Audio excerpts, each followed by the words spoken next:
जैसे ही ईरान और अमेरिका की ये जंग का आगाज़ हुआ, रुकी, और ये बीच में जो भी सारी चीज़ें होती गई, मगर उसका पाकिस्तान पे बहुत सारी जगहों पे उसके इफ़ेक्ट पड़े हमें। लेकिन बलूचिस्तान की अगर सिक्योरिटी और दहशतगर्दी के हवाले से हम बात करें तो वो भी उसमें वाक़यात का जो हमने इजाफा देखा उसको नज़रअंदाज नहीं किया जा सकता। और साथ ही साथ सिक्योरिटी फोर्सेस हों या हुकूमत की जानिब से बहुत सारी मुसलसल कोशिशें हो रही हैं, कार्रवाई हो रही हैं। तो आपको क्या लगता है कि कब तक हमें फुल कंट्रोल देखने को मिलेगा?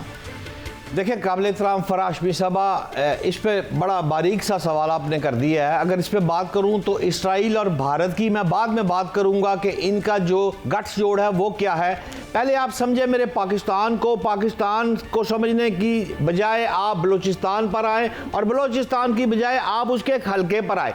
मैं आपको 2 मिनट की एक कहानी सुनाता हूँ। कहानी कुछ इस तरह है कि बलूचिस्तान के अंदर एक हल्का है जिसको कहते हैं NA260।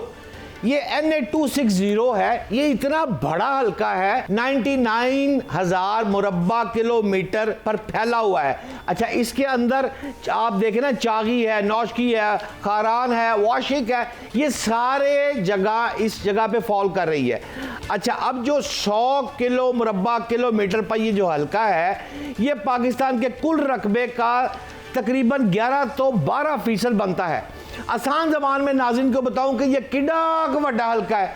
ये जनाब, आप तो बहुत ज़्यादा सफ़र करती है बैरून मुल्क, मैं आपको हैरान करने लगा हूं कि आप स्विट्ज़रलैंड भी गई होंगी।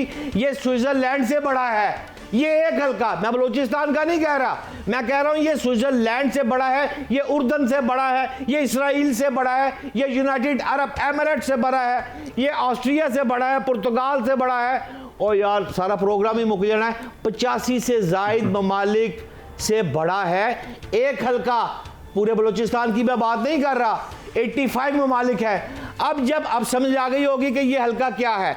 ये इतना बड़ा जो हल्का है, अब इस हल्के में समझे 10 लाख जो है वो रजिस्टर्ड वोटर है। अच्छा, ये जो 3.5 लाख की, इसमें जो 3.5 किलोमीटर के फासले के ऊपर ना 10-10, 15-15 अफराद रह रहे हैं। इतना बड़ा हल्का है। अच्छा, ये जो अफराद यहाँ रह रहे हैं, अब आई बात इसराइल और भारत की। उनका जो गठजोड़ हुआ, वो उन्होंने की साजिश, इनको किया किडनैप, इनको दिए रोकड़ा, इनको दी मनी, इनको दिए डॉलर, और इनको कैप्चर करके आए, काम ला के फिर उसी इलाके में छुप गए। लेकिन सवाल ये है यहाँ पर कि ये जो कर रहा है भारत, ये तो अब यह हो गया ना, मतलब हमारे भाई है, जो हमारे समझदार लोग हैं, इस मुल्क के मुक़्तदर शख्सियात हैं, उन्होंने ये फैसला कर लिया है कि ये जो बलूचिस्तान में हो रहा है, ये भारत और इसराइल का गठजोड़ है, क्रिस्टल क्लियर है। लेकिन काबिल एहतराम एयर वाइस मार्शल साहब मेरे साथ है, और वो, हम तो ज़मीन पर जाकर बलूचिस्तान को देखते हैं, वो जहाज़ पर बैठ कर बलूचिस्तान को देखते हैं कि ये हल्का इतना बड़ा कैसे है। मेरे से ज़्यादा उनको पता है, लिहाजा उनसे मैं जानना चाहता हूँ, किबला मोहतरम, आप ये बताएं कि ये जो, मैं 3 मिसालें छोटी सी दे देता हूँ। मिसाल के तौर पर कोलंबिया की हुकूमत ने 2016 में मुज़ाकरात किए, किससे किए? मुसल्लह ग्रुप फारक से किए। फिर फिलिपाइन की मिसाल देता हूँ, 2014 की, उन्होंने मोरो इस्लामिक लिबरेशन फ्रंट के साथ मुज़ाकरात किए। बरतानी हुकूमत ने 1998 में गुड फ्राइडे के तहत मुज़ाकरात किए। ये सारी दुनिया नेपाल ने 2006 में मुज़ाकरात किए। सारी दुनिया मुज़ाकरात कर रही है। तो किबला मोहतरम, क्या आप समझते हैं कि हमारे भी अफ़गानिस्तान के साथ कोई मुज़ाकरात हो सकते हैं, और ये मुमकिन है? और अगर होंगे तो किन शराइत पर होंगे? या उनकी जो बुरी हुकूमत है वो क्या पपटी हुकूमत है, बस इसी तरह लड़ाई मारकुटाई चलती रहेगी, या बलूचिस्तान में अमन आएगा? एयर वाइस मार्शल साहब। भट्ट साहब, बड़ा शुक्रिया, बड़े तफसील से आपने इतने बड़े हल्के का बताया। तो इतने बड़े हल्के को वैसे भी हल्का नहीं लेना चाहिए। बात यह है कि मुज़ाकरात तो चलते रहे हैं। हमने जो हमारे दोस्त हैं उनके ज़रिए भी जो है अफ़गानिस्तान से इनकी जो रजीम है उससे बात करने की कोशिश की। चीन ने कोशिश की है, रशिया ने कोशिश की है। ये वो सब ममालिक हैं बशमूल यूनाइटेड नेशंस के जो मानते हैं कि ईरान के अंदर 20-23 दहशतगर्द ग्रुप हैं जो वहाँ पे पल रहे हैं, जिनको वहाँ पे सपोर्ट मिली हुई है। मैं बिल्कुल एग्री करता हूँ कि हमें किसी दहशतगर्द ग्रुप से नहीं, हमें अफ़गान हुकूमत से बात, डायलॉग जारी रखना रखना चाहिए, लेकिन इस नॉन काइनेटिक के साथ साथ हमें अपना काइनेटिक ऑपरेशन जो है वो भी जारी रखने चाहिए। और दूसरी बात मैं क्यों कह रहा था कि हल्के को हल्का नहीं लेना चाहिए, हमें डोमेस्टिकली देखना चाहिए कि क्या यहाँ पे हमने उस तरह से डेवलपमेंट की, क्या यहाँ पे लोगों को रोजगार इतना मिल रहा है कि वो यहाँ से किसी के बहकावे में आके बाहर जाके ना काम करें, क्या इसकी एडमिनिस्ट्रेशन हो सकती है जिस तरीके से होनी चाहिए। क्योंकि ये इस दफा की सिर्फ कोर कमांडर जो कॉन्फ्रेंस है उसका एक पॉइंट नहीं है, अगर आपने पढ़ा हो सबसे नीचे कि जो सिविल एडमिनिस्ट्रेशन है वो भी इन इलाकों को डेवलप करे, रोजगार के जराए मौके पैदा करे, क्योंकि जब लोगों को लोकल रोजगार मिलता है तो वो खुद अपने इलाके के मुहाफिज बन जाते हैं। तो इसके साथ साथ हमें ये भी देखना है कि जिम्मेदार या कैपेबल लोगों को बैठाएं उन कामों के लिए। मादरत के साथ कई हमारे मिनिस्टर्स के पास 2-2, 3-3 पोर्टफोलियोज हैं जिसमें किसी की क्वालिफिकेशन उनके पास नहीं है। तो जब इतने बड़े प्रॉब्लम होते, उनके जो मिनिस्ट्रियल लेवल से नीचे तक के लोग होने चाहिए, उनको उसका अदराक होना चाहिए, इंटरनल डायनामिक्स की समझ होनी चाहिए। तो इंटरनली भी हमें काम करने की जरूरत है। दूसरा पॉइंट, इंटरनली जो इनके सिंपैथाइजर हैं, वो बीएलए हो या टीटीपी हो, वो पॉलिटिकल माइंड वाले हैं, वो लोकल्स हैं, वो पैसा लेके फैसिलिटेट करने वाले हैं, हमें उतना ही ऑपरेशन अंदर करना चाहिए जितना हम बाहर जाके करेंगे।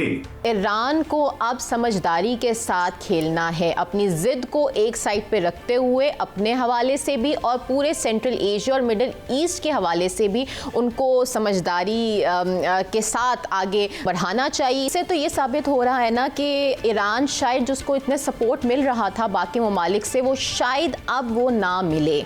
और इसी के साथ साथ हम अपने नेक्स्ट सवाल की तरफ बढ़ेंगे। शहजाद साहब से सवाल ये कि देखें, जैसे ही ईरान और अमेरिका की ये जंग का आगाज़ हुआ, रुकी, और ये बीच में जो भी सारी चीज़ें होती गई, मगर उसका पाकिस्तान पे बहुत सारी जगहों पे उसके इफ़ेक्ट पड़े हमें। लेकिन बलूचिस्तान की अगर सिक्योरिटी और दहशतगर्दी के हवाले से हम बात करें तो वो भी उसमें वाक़यात का जो हमने इजाफा देखा उसको नज़रअंदाज नहीं किया जा सकता। और साथ ही साथ सिक्योरिटी फोर्सेस हों या हुकूमत की जानिब से बहुत सारी मुसलसल कोशिशें हो रही हैं, कार्रवाई हो रही हैं। तो आपको क्या लगता है कि कब तक हमें फुल कंट्रोल देखने को मिलेगा? देखिए काबिल एहतराम फराश भी साहबा, इस पे बड़ा बारीक सा सवाल आपने कर दिया है। अगर इस पे बात करूं तो इसराइल और भारत की मैं बाद में बात करूंगा कि इनका जो गट्स जोड़ है वो क्या है। पहले आप समझे मेरे पाकिस्तान को समझने की बजाय आप बलूचिस्तान पर आए और बलूचिस्तान की बजाय आप उसके एक हल्के पर आए। मैं आपको 2 मिनट की एक कहानी सुनाता हूँ। कहानी कुछ इस तरह है कि बलूचिस्तान के अंदर एक हल्का है जिसको कहते हैं NA260। ये NA260 है, ये इतना बड़ा हल्का है, 99,000 मुरब्बा किलोमीटर पर फैला हुआ है। अच्छा, इसके अंदर आप देखें ना, चागी है, नौशकी है, खारान है, वाशिक है, ये सारे जगह इस जगह पे फॉल कर रही है। अच्छा, अब जो 100 मुरब्बा किलोमीटर पर ये जो हल्का है, ये पाकिस्तान के कुल रकबे का तकरीबन 11 तो 12% बनता है।